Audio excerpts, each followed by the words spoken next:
Food prices up 0.5% compared to December, 10% compared to a year ago. And I mentioned earlier the price of a dozen eggs up 70% year over year. Joining us right now is New York Congressman and member of the House Financial Services and Foreign Affairs Committees, Michael Lawler. Congressman, it's great to see you this morning. Thanks so much for being here. What can you do in your position to alleviate this massive pressure on people that is eating into their wages? Well, I don't know if the Biden administration is intentionally misleading or just delusional. But the reality is that with the consumer price index up 5.4% year over year, as you mentioned, grocery bills up 10%, energy prices up 8.7%, people are hurting. And so the first thing we absolutely need to do is rein in government spending. I think the Biden administration has increased spending by over $5 trillion in just 2 years. Obviously, our national debt now at $31 trillion. And this is part of the big discussion that's going on in Washington tied to the debt ceiling and why Speaker McCarthy has been insistent that any lifting of the debt ceiling is tied to long-term spending reforms.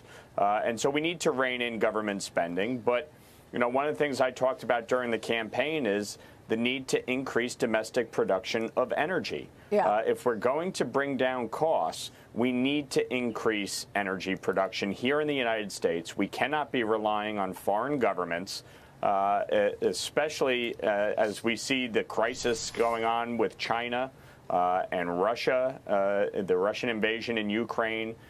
We need to be energy independent, and that is critical to our economy and our ability to grow our economy here in the United States. It's a great point on the spending boundaries, cuts, whatever you want to call it, going into the debt ceiling slugfest that is sure to come. Is there any movement there? I mean, you had the CBO release the estimates of when the usual raft of extraordinary measures run out. We're still waiting on a budget from this White House and Congress.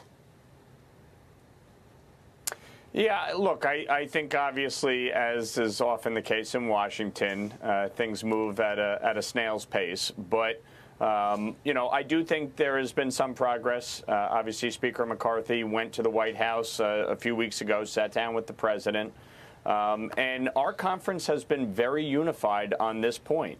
The Biden administration and the president must recognize that they are no longer in a situation where they have one-party control of Washington and that they have to negotiate in good faith with the Speaker to make progress.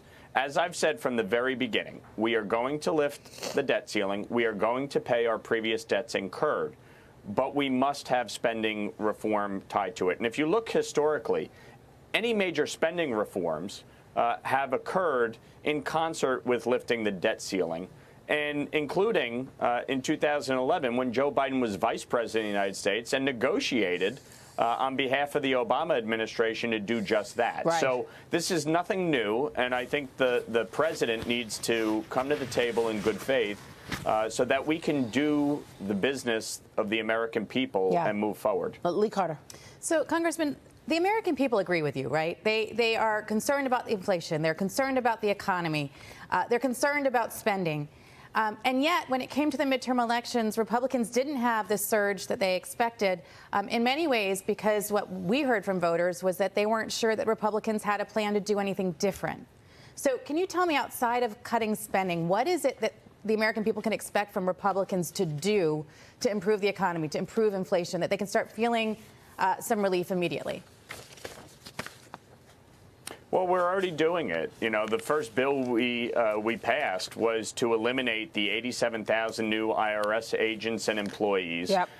One of the second bills that we passed was to create the Select Committee on China. China is our greatest geopolitical foe. They are our greatest threat economically. And in order for us to be on strong financial footing going forward, we need to be enacting policies that continue to make the United States competitive against China and the Chinese Communist Party. So we are in the process of advancing our commitment to America, the platform that all of us ran on and won on. And the reality is that we do have a Republican majority. It may not be as big as anticipated, but we have one, and we are moving forward with our agenda. Real quick, we just showed the numbers in terms of trade with China. Obviously, we are buying much more from China than they are buying from us. There is a deficit with China, and I want to know if this is a lever that you're going to pull to push back on all of these provocations. I'm talking about China's most favored nation status. Is that something to change? I mean, you've got new reports that say intelligence officials were tracking that Chinese spy flight since it lifted off the southern coast of China at the end of January. And Congressman, it still was able to travel throughout the country all the way up to South Carolina before getting shot down. John Ratcliffe was on this program just this week talking about the potential payload that was in that balloon. And yet we still have most favored trade status with China. Look, I think everything needs to be on the table, and that is in part what this committee, this select committee on the competition between the Chinese Communist Party and the United States, is going to look at. The economic challenges, including things like intellectual property theft and currency devaluation, and trade. And I think we need to examine all of it. I think we need to look at, for instance, normalizing relations with Taiwan. And obviously that is not going to make the Chinese happy. But you know what? They are provocating. They are making threats against our country, our homeland, our sovereignty. And we need to take it serious. And I think the Biden administration needs to join us in Congress in recognizing the serious threat that the Chinese pose. Yeah, well, so far we haven't heard that from this president. Congressman, we'll keep a spotlight on it. We so appreciate your time this morning. Thank you.